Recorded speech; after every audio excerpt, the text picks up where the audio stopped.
Hi everyone, this is Ayush. पहला दिन का नीट एग्ज़ाम है। ऑल द बेस्ट यार, भगवान करे एग्ज़ाम आपका बेस्ट जाए, जितना बेस्ट पॉसिबल हो सकता है वैसा जाए। ठीक है, टॉपिक पे आते हैं। ड्रॉप या फिर कॉलेज, क्या करना चाहिए। जेईई मेंस का रिजल्ट जब तक वीडियो आएगी तब तक शायद आ चुका होगा, रिजल्ट आपके सामने होगा, रैंक्स एंड ऑल। ठीक है, तो ये क्वेश्चन आता है, कन्फ्यूजन है काफ़ी चीज़ कि ड्रॉप करना चाहिए कि कॉलेज लेना चाहिए। इसका जनरली आंसर क्या मिलता है कि आपका एग्जाम खराब गया, तुम्हें लगता है तुम मेहनत कर सकते हो तो तुम ड्रॉप कर लो। This is not the correct answer. एक बात मेरे को बता दो, ये कहाँ लिखा है कि सिर्फ क्लास 12th वाले लोग का एग्जाम खराब जा सकता है? क्या ड्रॉप करने के बाद आपका एग्जाम खराब नहीं जा सकता? लेट्स से आपने ड्रॉप करके अपना लेवल यहाँ से यहाँ कर दिया, what about the competition level जो कि भी इंक्रीज होने वाला है। कंपटीशन यहाँ से यहाँ हो गया तो बराबर। तो first of all, before taking a drop, आपके पास एक एश्योरेंस होना बहुत जरूरी है कि ड्रॉप करने के बाद मेरे को बेटर कॉलेज मिलेगा, तभी तो ड्रॉप कर रहे हैं ना। ड्रॉप का मतलब क्या है, मेरे को जो कॉलेज मिल रहा है मुझे उससे अच्छा कॉलेज चाहिए, इसलिए तो मैं वेट करूंगा एक साल और ताकि और अच्छा कॉलेज मिल जाए। तो उसकी गारंटी तो चाहिए ना कि भाई मेरे को अच्छा कॉलेज की गारंटी तो मिले। ओके, इसे ब्रेक डाउन करते हैं, ग्राउंड रियलिटी पे बात करेंगे, जिससे आपको खुद ही पता चल जाएगा कि हाँ ये फैक्टर्स टिक टिक मार्क करके पता चल जाएगा अगला ड्रॉप करने के बाद मेरे को बेटर कॉलेज मिलेगा या नहीं। ओके, स्टार्ट करें। ओके, पहला तो मैं ये समझना पड़ेगा, first and the most important point, relationships. थोड़ा वियर्ड है आई नो, बट इसकी बात करनी बहुत जरूरी है। देखो दोस्त, आप में से कितने ही लोग होंगे 11th-12th में जिनका टाइम वेस्ट हुआ है? सच बताना, या तो तुम्हारा या तो अपने दोस्तों में तुमने एक्सपीरियंस किया होगा कि भाई कैलिबर था, पढ़ सकते थे, बट या तो रिलेशनशिप में या तो बात करने में इतना बिजी हो गए कि पढ़ाई नहीं हो पाई। First thing you have to remember is, 3 stages हो सकती हैं आपकी। या तो आप किसी लड़की से अभी बात कर रहे हो, I am not a person जो एंटी रिलेशनशिप हो, बट अभी समझना इस चीज़ को। या तो आप किसी से भी बात कर रहे हो, या तो आप रिलेशनशिप में हो, या तो आप ब्रेकअप फेस में हो। इनमें से कोई 3 फेस हो सकता है आप गुजर रहे हो। रिमेंबर वन थिंग, अगर ड्रॉप ले रहे हो, you have to be single.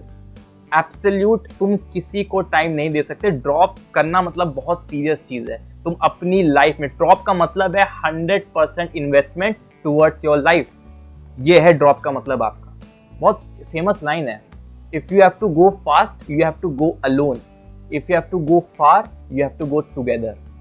आपको फास्ट जाना है, फास्ट जाना है। कॉम्पिटिशन है ये, मेला नहीं है ये। ठीक है, it's a competition, you have to go fast. If you have to go fast you have to go alone.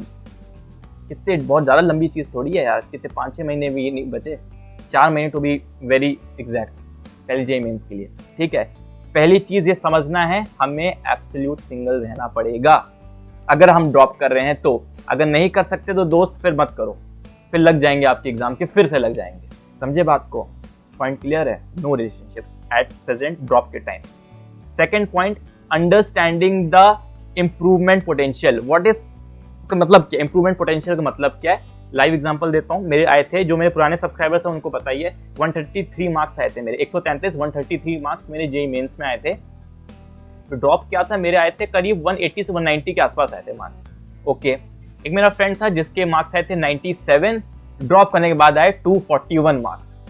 काफी ज्यादा जंप हुआ। तो जब आप ड्रॉप करोगे ये आपको खूब मिलने वाला है। आपसे नीचे वाले लोग आपसे कहीं ज्यादा मार्क्स लेके आएंगे ड्रॉप करने के बाद, आपसे ज्यादा वाले लोग आपसे पीछे हो जाएंगे। और इसका रीजन ये नहीं होगा कि उन्हें कम पढ़ाई कर ली, आपने ज्यादा पढ़ाई कर ली। उसका रीजन है ये लर्निंग पोटेंशियल, ये इंप्रूवमेंट पोटेंशियल। क्या होता है समझना इस चीज को, बहुत इंपॉर्टेंट है। यहीं से आपको आंसर मिलेगा ड्रॉप करना चाहिए कि नहीं करना चाहिए। पहला, 11th-12th में आपके जो भी रिजल्ट खराब आया, जैसा भी आया, इसके कुछ प्राइम रीजंस होंगे, जिन प्राइम रीजंस को अगर हम हटा दें तो तुम्हारी रैंकिंग, तुम्हारे मार्क्स ऑटोमेटिकली इंक्रीज हो जाएंगे विदाउट एनी फर्दर स्टडीज। मैं एग्जांपल दे रहा हूं। जैसे कि अभी इसकी का ले लेते हैं, रिलेशनशिप का ले लेते हैं। बहुत लोग क्या है, 11th-12th में टाइम वेस्ट हो गया। ठीक है, आप नहीं पढ़ पाए, आप नहीं रिवाइज कर पाए, किसी के चक्कर में आपका पूरा टाइम वेस्ट, 1 साल बर्बाद हो गया। अब जब ड्रॉप करो वो नहीं होगा ना। वो जो 1 साल तुम अपनी पढ़ाई पे ना लगा के किसी और की जिंदगी में लगा रहे थे, अब तुम अपनी पढ़ाई पे लगाओगे ना, तो वो फैक्टर ही जैसे रिमूव हुआ, तुम्हारे मार्क्स अपने आप इंप्रूव हो जाएंगे। या फिर अभी ऐसे कोरोना चल रहा था, बहुतों के फैमिलीज में कुछ अनफोर्सीन सिचुएशंस आई होंगी, हो सकता है तुम लोग बहुत बहुत हॉस्पिटल के चक्कर लगे होंगे, बहुत सीरियस प्रॉब्लम्स हुई होंगी, तो अब वो दोबारा नहीं होंगी ना रिपीट। पॉइंट क्लियर है, समझ रहे हो? कुछ श्योर शॉर्ट पॉइंट्स होने चाहिए कि हाँ ये इसकी वजह से भाई प्रॉपर इंपैक्ट पड़ा था मेरी मार्क्स पे, मेरी रैंक पे, और ये नेक्स्ट ईयर नहीं होगा। समझ रहे बात?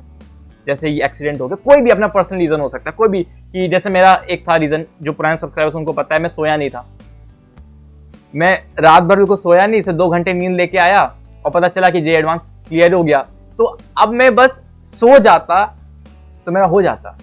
तो मैं अपने टाइम ड्रॉप करता कॉन्फिडेंट था, मुझे इतना पता कि मैं इतना तो मैंने पढ़ ही लिया था कि मेरा जे एडवांस क्वालिफाइड है, ठीक है। बट हाँ, एट द सेम टाइम मेरी रैंक बहुत ज्यादा इंप्रूव नहीं हो पाई थी, क्योंकि मैं ऑलरेडी पढ़ चुका था, मेरे पास ज्यादा कुछ था नहीं इंप्रूव करने का। एक और चीज बताता हूँ, उसके 97 से 241 आए थे, क्यों आए थे, रीजन क्या था? उसका बोर्ड्स में 11 12 उसने बोर्ड्स में सिर्फ बोर्ड्स का ही पढ़ा था, जेईएमएस का भी पढ़ा ही नहीं था, बिना पढ़े वो 97 मार्क्स लेके आया था। मैं फिटजी में कोचिंग करके 133 मार्क्स लाया था, तो उसका लर्निंग पोटेंशियल या इंप्रूवमेंट पोटेंशियल में से कहीं ज्यादा था, इसलिए उसने उसका यूज किया, उसके मार्क्स बढ़ गए। कुछ समझ में आ रहा है? क्या अपने लाइफ से तुम थोड़ा कनेक्ट कर पा रहे हो? क्या तुम सोच पा रहे हो कि हाँ मेरी लाइफ में भी कुछ ऐसे इवेंट हुए? ये मत, इसमें ये मत इंक्लूड करना अभी कि जे नीट पोस्टपोनमेंट वाला, वो सभी के साथ हुआ है। कुछ अलग से तुम सोचो, एक बार टाइम लेके सोचो, क्या मेरे लाइफ में कुछ ऐसा हुआ था कि हाँ जिसकी वजह से बहुत डिस्टर्बेंस हो गया, और क्या ड्रॉप करते वो डिस्टर्बेंस कंप्लीटली रिमूव हो जाएगा? अगर हाँ, तो आपकी रैंकिंग, आपके मार्क्स इंक्रीज होंगे, ठीक है। थर्ड पॉइंट पे आते हैं। थर्ड पॉइंट पे आने से पहले मेरे को ये बताओ कि जो ड्रॉपर्स हैं, जो आप ड्रॉप करने वाले हो, क्यों करने वाले हो? What's the reason why you want to drop? Reason क्या है इसका? पहला, फॉर पेरेंट्स, कि आपके पेरेंट्स दुखी हैं इसलिए करना है। सेकेंड, आपके फ्रेंड्स अच्छे कॉलेज में जा चुके हैं, आपको खराब लग रहा है, अब आपको भी जाने का मन है। तीसरा, रिलेटिव्स, कि रिलेटिव ने कह दिया कि अरे ये बच्चे में बहुत पोटेंशियल है, इसको ड्रॉप करवा दो। अगर ये रीजंस हैं, अगर ये मोटिवेशन है, तो गाइस प्लीज, मुश्किल होगा ड्रॉप करना। तुम 1 महीना 2 महीना बहुत जोश में पड़ोगे, फिर ठंडे पड़ जाओगे। The ultimate reason, the motive drop करने का क्या होना चाहिए? खुद के लिए, आपको खुद के लिए पढ़ना है, यही एकमात्र रीजन है जो ड्रॉप के वक्त थ्रू आउट मोटिवेट करेगा। मैं आपको वो बताऊं, केस स्टडी बहुत अच्छी लगती है, जो रियल लाइफ एग्जांपल होते हैं उससे क्लियर होता है। आप अपने पास आसपास वो देखो, यूट्यूबर्स को देखो जरा, जितने भी यूट्यूबर्स हैं, और यूट्यूबर प्लस आईआईटीएंस हैं, मैक्सिमम आपको ये लोग ड्रॉपर्स दिखाई देंगे। इसका रीजन समझना बहुत बहुत इंटरेस्टिंग है। सोचे, इनसे 11 12 में, जिसमें मैं भी ड्रॉपर हूँ, 11 12 में लगता है उन्हें बहुत अच्छा कॉलेज नहीं मिला था मेरी तरह, बट उनने ड्रॉप किया। उनके पास माइंडसेट था कि अपने लिए, अपनी जिंदगी में कुछ बड़ा करना है, तो देखो उन्हें ड्रॉप किया, वो आईआईटी गए, आईआईटी के बाद वो यूट्यूब पे आ गए, और अपना उन्होंने बिजनेस इतना एक्सपैंड कर दिया है कि वो एक एवरेज आईआईटीएन से कहीं ज्यादा कमा रहे हैं। जितने भी तुम देखो, तुम समझ पा रहे हो कि वो जो माइंडसेट है कि मुझे अपने लिए करना है, अपनी जिंदगी ग्रेट बनानी है, और मैं इसलिए ड्रॉप कर रहा हूं। दूसरों को इम्प्रेस, या फिर दूसरे ने मेरे को नीचा दिखा दिया कि यार देखो मैं अच्छे कॉलेज में, तुम खराब कॉलेज में, तो मैं दिखाऊंगा, ये सब नहीं। मुझे अपनी लाइफ जीनी है, मुझे अपनी लाइफ ग्रेट बनानी है, मैं इसके लिए ड्रॉप कर रहा हूँ। मैंने भी इसी के लिए ड्रॉप किया था, इसलिए मैं भी आईआईटी पहुंचा हूँ। जब किसी भी अच्छे कॉलेज में, जब तक ये चीज नहीं आएगी कि ड्रॉप मैं सिर्फ खुद के लिए कर रहा हूँ, फिर बीच में ठंडे पड़ जाओगे दोस्त, ठीक है। आई होप कुछ क्लैरिटी आई होगी कि ड्रॉप के लिए मैं रेडी हूं भी कि नहीं, वरना कॉलेज चले जाओ। कॉलेज के लिए मैं ऑब्वियसली वीडियोस बनाऊंगा कि कौन से बेस्ट कॉलेज जाएगा, कॉलेज में क्या करना सही रहेगा, ठीक है। That's it, bye.